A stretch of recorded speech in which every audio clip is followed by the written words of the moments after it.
welcome to the Narrowing Path, walking the spiritual walk. My name is Steve Van Eiderstein. Thank you all for joining me again for another reading from James Allen's Daily Meditations. And it's been quite a journey so far for July, and I just appreciate everybody jumping on and taking a listen to those who listen along daily.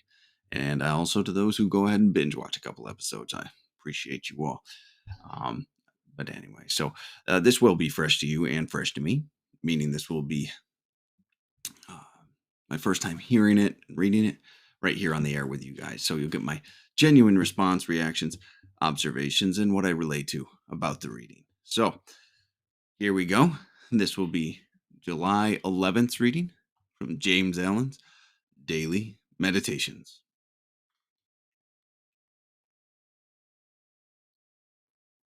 Every natural law has its spiritual counterpart.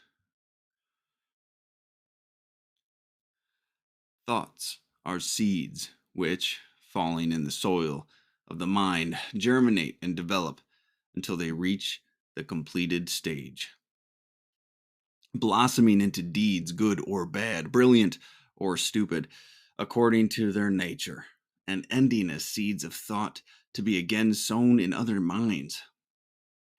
A teacher is a sower of seed, a spiritual agriculturist, while he who teaches himself is the wise farmer of his own mental plot. The growth of a thought is as the growth of a plant. The seed must be sown seasonably, and the time is required for its full development into the plant of knowledge and the flower of wisdom. The seen is the mirror of the unseen. I love that. I love that. It's talking about just the responsibility. Well, maybe not the responsibility necessarily, though that's implied, but the effect of our thoughts, right? How crucial they are to actually producing things, how crucial they are to actually being reflected, how they reflect in our actions, and how that how our thoughts are spread through our actions, right? It's just an amazing one. I love these ones because it's the reminder to tend our mind, the garden of our mind. It's very, very important. So let's we'll go ahead here. We'll break this one down line by line. Every natural law has its spiritual counterpart. Now that's a pretty cool claim, right? Every law in nature has its spiritual counterpart.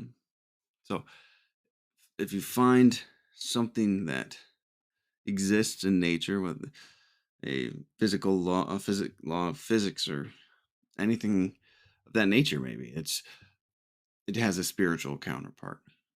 Uh, for every action, there is an equal and opposite reaction, right? There's a spiritual law for that too, right? The actions you take will be reciprocated from. So there's a lot of things like that that follow, and it makes you actually kind of ask the question: is the spiritual? Well, it's not a question to me. I feel like the spiritual laws were first, and then the natural laws blossomed out of them. Our physical world reflects the spiritual world. All right, now this is the main body of it.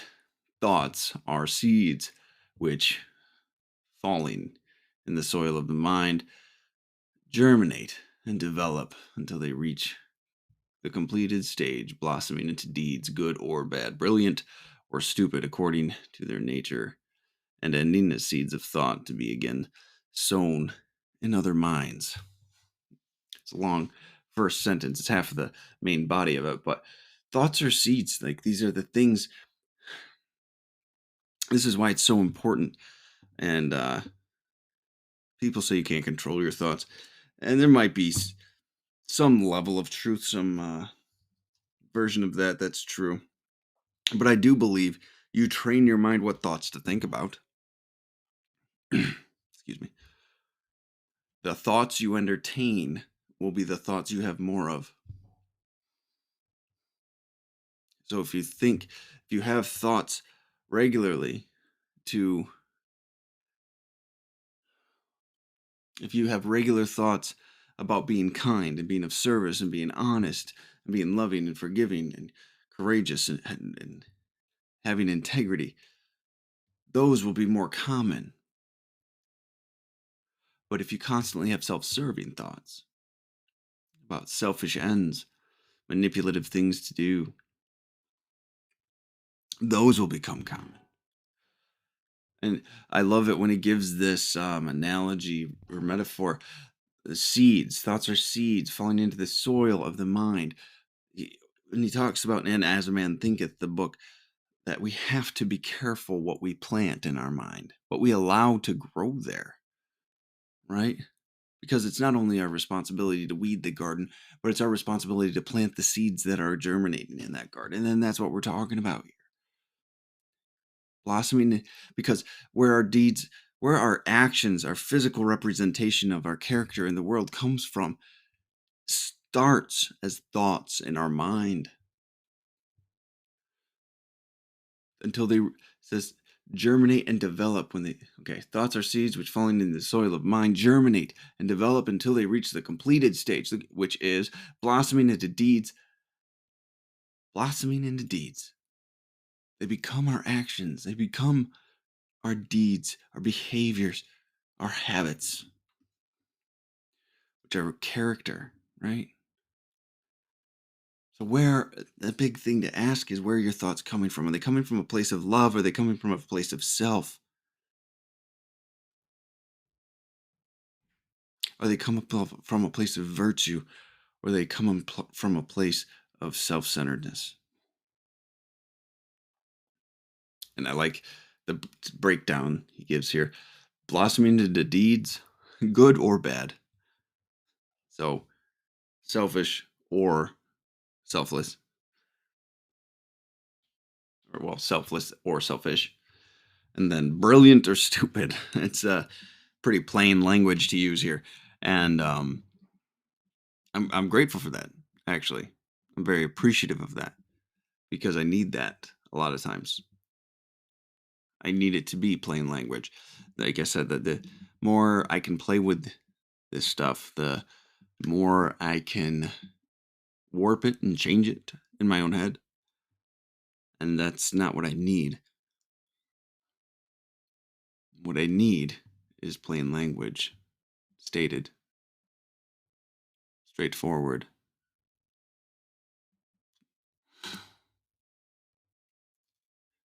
Unambiguous. I think that was what he said.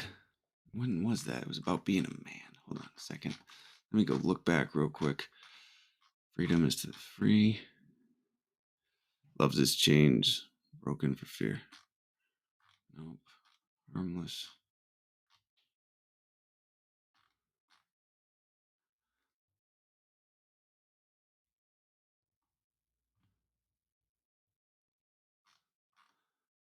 Okay.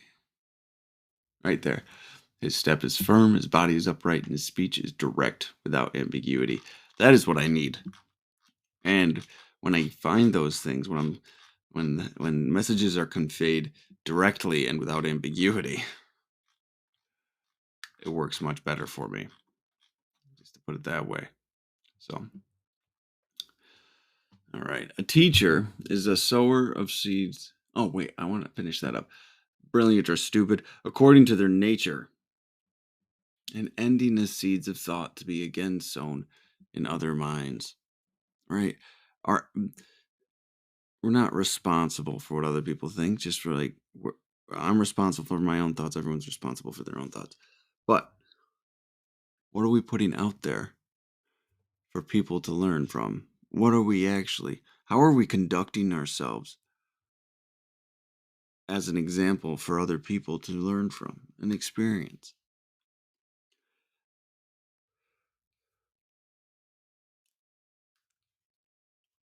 What thoughts and what seeds are we spreading to others with our actions? It's something to consider. Or selfishness would say, well, it's not my problem. I need to make sure I'm just taking care of myself. I'm just doing the right thing for me. Well, if everyone did that, we'd have a society that looks a lot similar to what it is today. A selfish, self serving, narcissistic group of people, completely focused on their own pleasure and satiation and indulgences. It's a little scary. So, a teacher is a sower of seed, a spiritual agriculturalist. I like that. A spiritual agriculturalist. What seeds are we teaching? What actions are we taking? What words are we saying? And we're planting, because that's our decision at the end of the day. That's the decision we get to have at the end of the day. What do we want? How do we want to behave? What would our ideal behave like? That's another big one, right? That's what we're trying to get to here. We're striving still for this ideal. In all of our daily actions and every single one of these things we read and we talk about, we're always supposed to be striving towards that ideal. We're supposed to take these little 15 minutes of wisdom that James Allen provides us with and apply it towards that path and that journey. Right? Right? So my ideal is a spiritual agriculturalist, somebody that cultivates goodness and righteousness and lets that blossom in others when I can. That's an amazing, amazing opportunity, or amazing ability we're given. And all we have to do is conduct ourselves in a way that's of service to the God of our understanding, that power greater than ourselves, and to others. So, yeah, teacher is a sower of seed, a spiritual agriculturalist, while he who teaches himself is the wise farmer of his own mental plot, right? We have to till the land. We have to water it. We have to plant what we want to plant and grow. We have to cultivate this.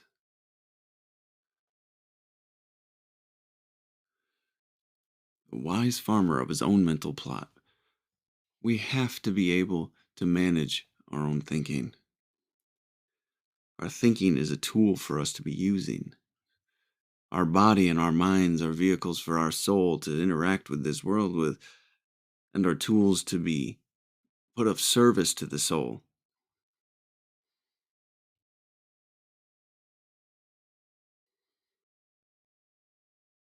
It's pretty amazing. The growth of a thought is the growth of a plant. So whatever you give your attention to, right?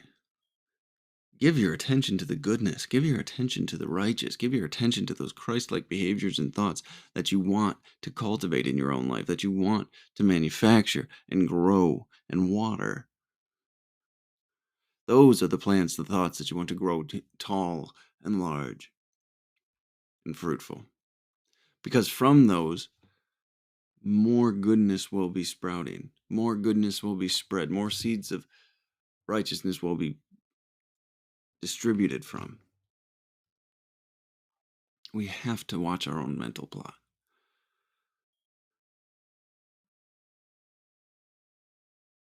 The seed must be sown seasonably, and time is required for its full development into the plant of knowledge and the flower of wisdom.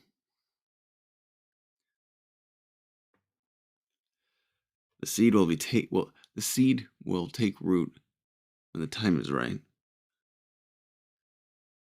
The lesson will be learned when you're willing to hear it.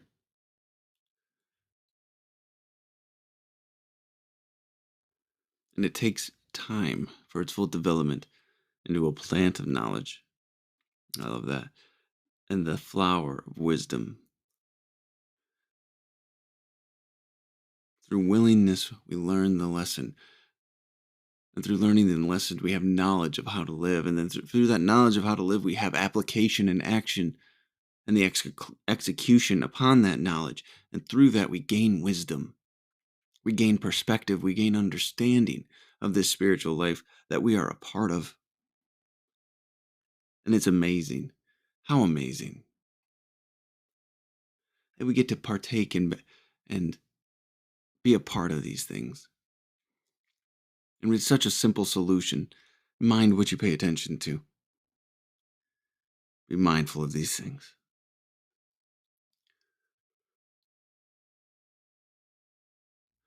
And then this last line, this is this could be the title of a a movie or a book, a journal. I don't know. I love it though. The seen is the mirror of the unseen.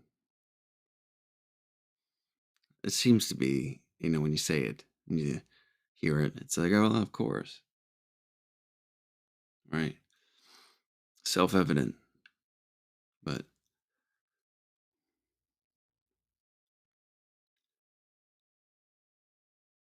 still need to hear it.